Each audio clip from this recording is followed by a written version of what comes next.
જય શ્રી કૃષ્ણ બધાને, હર હર Mahadev. Welcome to my new blog. અત્યારે 12 વાગ્યા છે ને 12 વાગે આપણો બ્લોગ ચાલુ થઈ રહ્યો છે.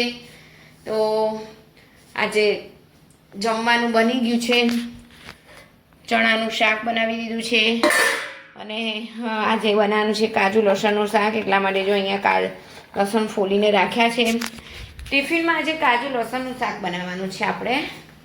એટલે અને અહીંયા થોડું ઘણું કામ કાઢ્યું હતું બહાર, જોઈ શકો છો. અહીંયા બહાર હજી બધું લૂછવાનું છે. આપણે ઓસરી રહી ગઈ હતી સાફ કરવાની, તો અહીંયા બધું ખાલી કરી દીધું છે. તમે અહીંયા જોઈ શકો છો, બધું બહાર મૂકી દીધું છે. આપણી ઓસરી ખાલી કરી દીધી છે. હવે બસ અહીંયા બધું લૂછવાનું ને કરવાનું બાકી છે, તો લૂછીશું, કરીશું.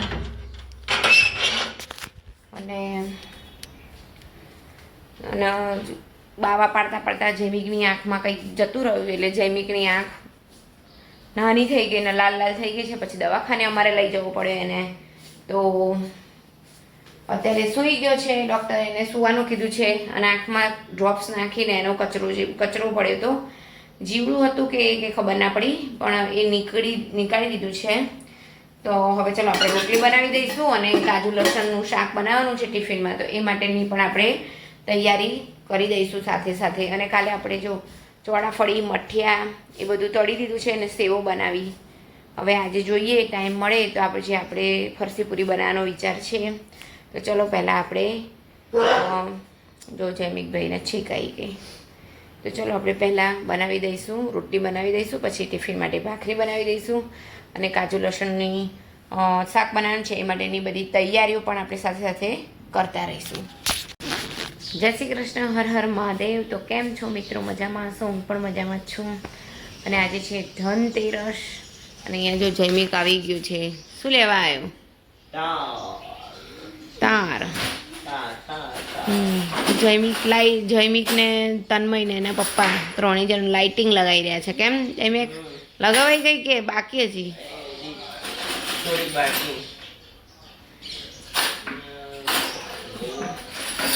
તો આપણે જે પડ્યો તાર પપ્પાનો હાથ રૂમાલ પેલો અહીંયા ત્યાં, હા એ લઈ લેજે. તો અહીંયા આપણે જોઈ શકો છો કે સેવા પણ થઈ ગઈ છે સરસ મજાની. જોજી દીવો ચાલુ છે. ઓમ ભૂર્ભુવસ્વઃ તસ્સવિતુર્વરેણ્યં ભર્ગો દેવસ્ય ધીમહિ ધિયો યો ન પ્રચોદયાત. શેનો તાર શોધું છું? ચાવી જોઈએ છે બાજુની ઓળીની. તો અહીંયા ક્યાંક જ હશે. ઓકે ચલો, તો પછી હવે આપણે રસોડામાં જઈશું અને આજે બનાવવાનું છે ટીંડોળાનું શાક. તો અહીંયા ટીંડોળા મેં જો પલાળવા મૂકી દીધા છે ફ્રીજમાંથી કાઢીને. દૂધ પણ ગરમ થઈ ગયું છે, જોઈ શકો છો. અને હવે લાગી ગઈ છે ભૂખ. આજે મોડું થઈ ગયું છે થોડું. હજી આ લોકો લાઇટિંગ કરે છે એટલે બધાને નાહવા ધોવાનું બધું બાકી છે, એટલે મારે આજે કામનું મોડું જ થવાનું છે. તો ચલો હું મારી માટે તો રોટલો બનાવીને મૂકી દઉં અને રોટલો બનાવું અને પછી ખાઈ લઉં. કેમ જૈમિક? બોલો કેવું છે બેટા તને? હવે પડી ગયો તો તે વાગ્યું છે તે? હે જૈમિક પડી ગયો તો અમારે ધાબુ ધોતા અને એ અમે ધાબુ ધોતા હતા એનો બધો વિડીયો બધું ઉતાર્યું હતું, પણ ખબર નહીં કોનાથી ડિલીટ થઈ ગયું. એ હવે જોવાશે નહીં. હા તે તો બધું એવું જ ને. ત્યાં આ મઠિયાન સુવાડીને બધું બનાવ્યું હતું. અરે સુવાડી નહીં બનાવ્યું, મઠિયાન ચોળાફળી તળ્યું હતું એનો પણ વિડીયો બનાવ્યો હતો, પણ ખબર નહીં કોનાથી ડિલીટ થઈ ગયું. એટલે આવું થયું છે. અને અત્યારે લીઓને દૂધ આપ્યું છે બહાર, તો લીઓ દૂધ પી રહ્યું છે, પી લીધું લાગે છે. ભગતને આપી દીધું છે, હવે લાલ્યુને આવે એટલે એને આપીશું. તો ચાલો પહેલાં આપણે ફટાફટ હું મારી માટે રોટલો બનાવી દઉં. તો અહીંયા આપણો રોટલો રેડી થઈ ગયો છે. તો ચલો બધા નાસ્તો કરવા માટે. આજે અમારે લેટ થઈ ગયું છે, 9 વાગ્યા છે ને 9 વાગ્યા આજે હું નાસ્તો કરી રહી છું. ચલો તો અહીંયા ટીંડોળા બટેકાનું શાક થઈ ગયું છે, રોટલો થઈ ગયો છે અને રોટલી પણ થઈ ગઈ છે. અને જૈમિકને લોકોએ જો નહીં લીધું છે, હમણાં 11:30 જ ફ્રી થયા. બહુ મોડું કર્યું. હજી મારે એ લોકોના કપડાં ધોવા પડશે. બોલો જૈમિકભાઈ. કાંઈ નહીં કે મને ભૂખ લાગી છે. હા તો જમવાનું થઈ ગયું. ચા પાપડ શેકી દઉં છું. પાપડ શેકી દઉં છું. હા બોલો ધનતેરસ છે તે કઈ નહીં હવે સાંજે શું સાંજે સાંજે ચકલા જઈશું બીજું કશું નહીં. ઓકે. રજાઓમાં શું હોય. અને જે તન્મય ભાઈએ પણ નહીં લીધું છે હમણાં એમની સાથે આપણે મળાવીશું તમને. એમને પણ સિરીઝ ને બધું લગાવ્યું છે. આ કેતાનમાં સિરીઝ લગાવી છે મસ્ત મજાની. અને આપણે ઉપર રાત્રે કેવી લાઇટિંગ થઈ છે એની પણ વિડીયો આપણે ઉતારીશું અને મૂકીશું. તો બસ ચલો હવે જમી લઈશું.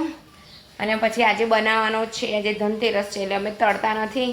એટલે આજે અમે બનાવવાના છીએ મગસ બનાવવાનો છે. એની માટે હજી તો ઘંટીમાં લોટ દળવો પડશે ચણાની દાળ લઈને. તો એ દળી દઈશું પછી આપણે બપોરે મગસ બનાવીએ. જયમીક 1 કિલો બુરું ખાંડ લઈ આવજે બરાબર. અત્યારે નહીં પછી, અત્યારે નહીં, હજી તો દળવાની છે. કેટલી વાર છે હજી તો. આ તમારા કપડાં ધોવા પડશે. ઓકે ચલો.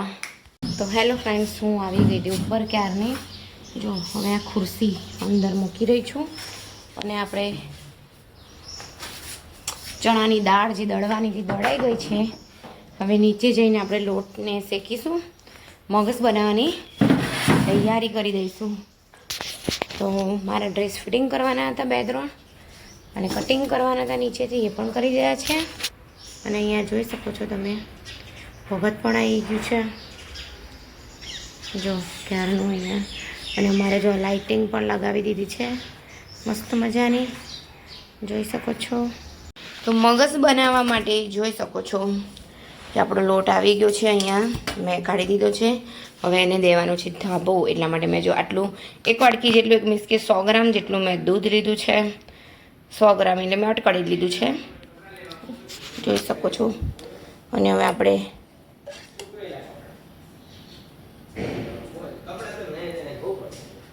થોડું ઘણું આટલું 1 ચમચી જેટલું ઘી લઈશું.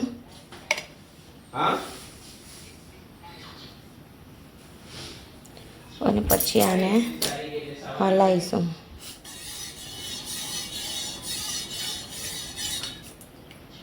બેસતા વરસના બપોરે તો અહીંયા જોઈ શકો છો.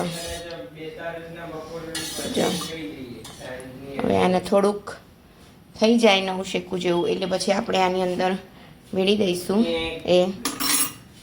તો અહીંયા જોઈ શકો છો કે આપણો ધાબો દેવાઈ ગયો છે ને એકદમ કણીદાર. જો મસ્ત મજાનો ધાબો દેવાઈ ગયો છે, જોઈ શકો છો. અને અહીંયા મેં ઘી ગરમ કરવા પણ મૂકી દીધું છે. અને હવે આપણે એને ધીમા તાપે શેકીશું. અને આ પણ આપણે એકદમ જાડું તળિયાવાળું હોય એ લેવાનું, ચોટી ના જાય એનું ધ્યાન રાખવાનું, બળી ના જવું જોઈએ.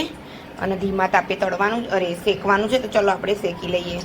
તો જો અહીંયા આપણે લોટ શેકાઈ રહ્યો છે, તમે જોઈ શકો છો. જો ઘણું બધું ઘી જોઈતું હતું. 1 કિલો હતું એટલે 1 કિલો ઘી જેટલું તો જોઈએ જ. ધીમા તાપે શેકાઈ રહ્યું છે, જોઈ શકો છો. આને સતત હલાવતા રહેવું પડે તો થાય. તો અહીંયા જોઈ શકો છો કે આપણો લોટ સરસ મજાનો શેકાઈ ગયો છે. અને ઘી પણ જો છૂટું પડી ગયું છે, એકદમ મસ્ત કણીદાર, જોઈ શકો છો. કલર પણ એકદમ ચેન્જ થઈ ગયો છે. અને મેં અહીંયા બંધ કરી દીધો છે ગેસ. તો જો શેકાઈ જવા આવે ને એટલે આવી રીતે એકદમ આમ ફીણ ફીણ જેવું થવાય અને આ બધું શેકાઈ શકાઈને ઉપર આવી જાય. એ સમજી લેવાનું કે આપણું લોટ શેકાઈ ગયો છે. તો મસ્ત મજાનો લોટ આપણો શેકાઈ ગયો છે. હવે એને આપણે ઠંડુ પાડીશું. ઠંડુ થોડું ઘણું હોય ત્યારે જ આપણે એની અંદર નાખી દેવાની છે બોરું ખાંડ.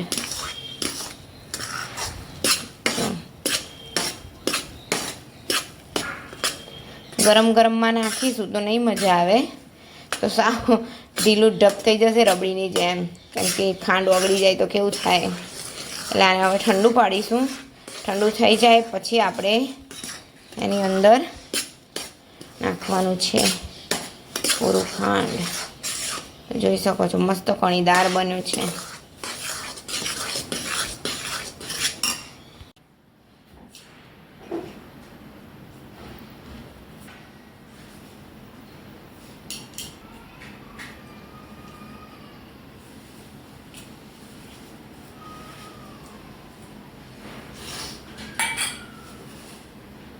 कोमल्यादेवी सुरंदेवी आलस्यानि मनोरम पुष्पाणं परिपूज्यं समर्पयामि नमः पुष्पाणं परिपूज्यं समर्पयामि नमः।